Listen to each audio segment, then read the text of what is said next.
Hi folks. I recently read this book, Lord Valentine's Castle by the very wonderful Robert Silverberg. I say read it, in fact I listened to it on Audible. Published it in 1980, it was Silverberg's return to science fiction after a 4 or 5 year hiatus, leaving behind any new wave sensibilities he might have acquired during the 60s and early 70s. Let me set the scene a little bit. Lord Valentine's Castle is neither science fiction nor fantasy. It's science fantasy, occupying the border territory between the two genres. From a certain perspective, Lord Valentine's Castle is an epic fantasy. It's a quest, there's a hidden destiny, there's magic of sorts, directed dreams, but it also hits some obviously science fiction hot buttons. It's set on one of many planets colonised in an interstellar expansion of humanity and later of other species. There's still interstellar travel and trade with a starport on the planet, although all of that is referred to only obliquely in the story. There are energy throwers, there are vibrating swords that can cut through anything, there are anti-gravity devices which levitate vehicles, and there are aliens, both resident and visiting. And there are synthetic animals, or their descendants at least, and there are numerous examples of ancient technology. Lord Valentine's Castle is set on Majipoor, an enormous planet with hospitable conditions, home to 20 billion people of a variety of different species, including humans. There have been numerous waves of colonisation over a period of many thousands of years, much to the despair of the natives, known colloquially as the metamorphs, who are now restricted to 1 or 2 large reservations. In the opening pages, we're introduced to a man, possibly in his 30s, we're not sure, who's having a bit of a sit-down on the coastal path. He's looking down at Pedruid, a large port city which is preparing for the arrival of the coroner, Lord Valentine, who is undertaking a tour of the realm.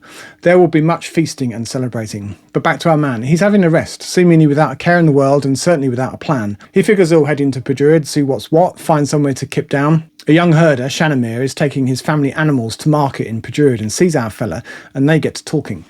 Through that conversation, we gather that our man is also called Valentine. Coincidence? I don't think so. We also gather that he's either a simpleton or just very naive. He doesn't know where he is, where he's going, he doesn't understand the money, or that the coronal is coming to Pedruid, which is a big deal. He doesn't seem to recall anything about his past other than his name. Valentine and Shanamir head into town and end up taking up with a troupe of jugglers. There is a lot of juggling in this book.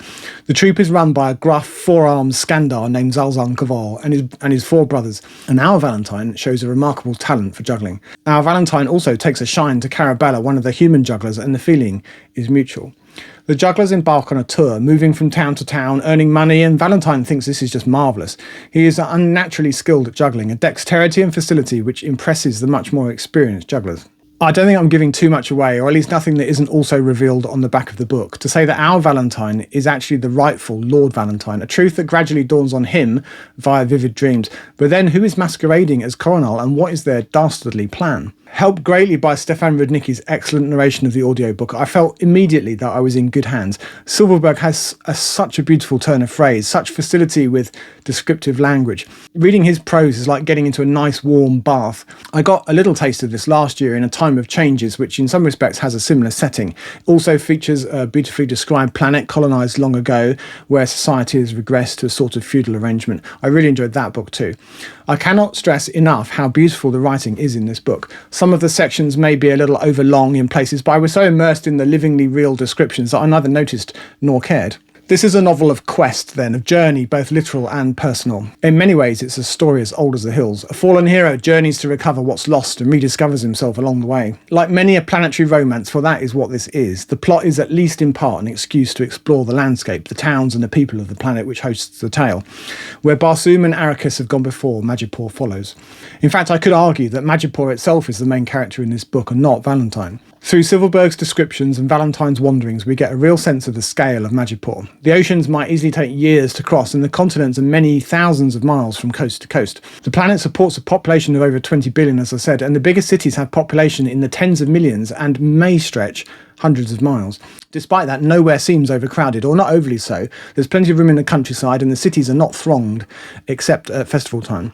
I love the variety of non-human inhabitants. We meet or hear about several different species. There's the four-armed Skandars, the tentacled Vroons, there's a two-headed species, there's the Chayrogs, the frog-faced Hjorts, and many more.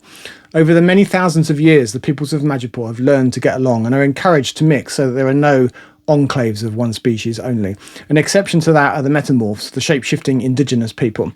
We pass through their reservation on our travels, and they are quite a trip, displaying some traits and abilities that become central to the plot later in the book. The wildlife is lush, subtropical in places, and not entirely benign. Not a few of Valentine's difficulties on the journey are the result of encounters with flora and fauna, plants with mouths, dreadfully sticky stems, or giant sea dragons, to name just a few. Valentine's quest takes him across one continent, and then another smaller one, and finally a much larger one.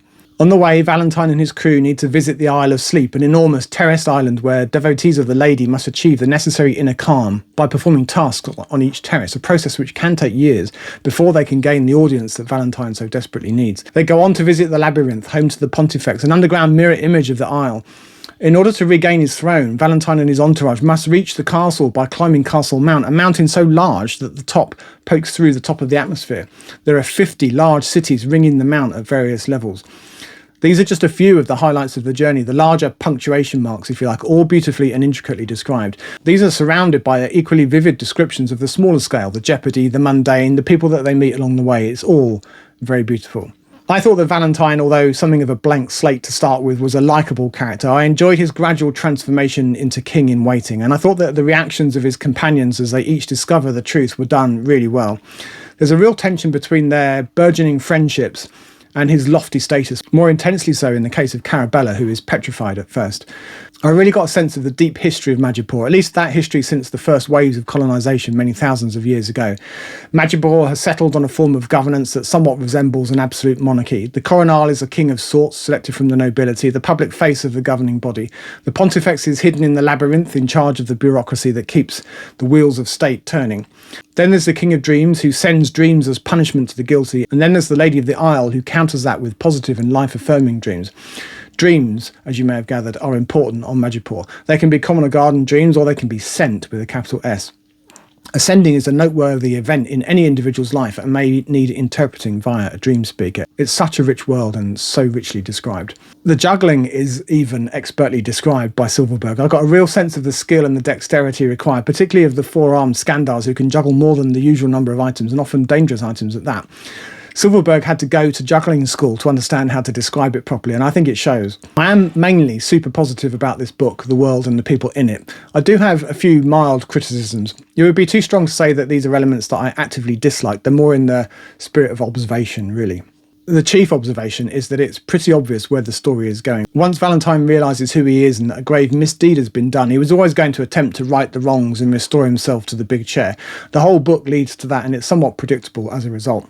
I would say, however, that while this may be a well-telegraphed destination, this book is really all about the journey and eventually about the means of achieving his goal rather than the goal itself. There's a certain amount of plot armour. George R.R. Martin would have had a field day with this set of characters. There would have been blood on the walls and dead all over the place, but Silverberg, it seems, is kinder to his characters than George Martin. While a few peripheral characters do bite the dust in the course of the journey, they're so peripheral that we just don't care. It's a brief shrug of the shoulders and move on. There's plenty of peril for the main group, but after the first time they all survive, I just didn't feel like there were any stakes, any real jeopardy. Carabella's main contribution to the story, though, was as a crutch and a crotch for Valentine when he needed it, and then to fret and to worry about what would happen to her when Valentine got back to court and the highborn women he's used to. She's a good character, well written, and I liked her. She just didn't have a lot to do. I loved being in this world and I'm keen to read more. Silverberg wrote a short story collection, Majipoor Chronicles, which fleshes out the back history a bit, and a continuation of Valentine's story in Valentine Pontifex. A bit later on in the mid-90s, another 4 novels and another short story collection were added, as far as I can tell, set many years before the initial Valentine cycle. If you're a dyed-in-the-wool science fiction fan, you may not need too much persuading to read Robert Silverberg, but should you need any further encouragement, I thoroughly recommend this book. Is it better than Tolkien? That is a big question. Tolkien is the goat of epic fantasy, but I think Silverberg can give him a run for his money in the prose department, and Lord Valentine's Castle certainly has the scale and the scope, the majesty, the deep history, the epic quest, fellowship even of the Lord of the Rings. And it doesn't have any elven poetry, which I think is always a bonus. Have you read this book and Tolkien? How do you think they compare? Do let me know in the comments.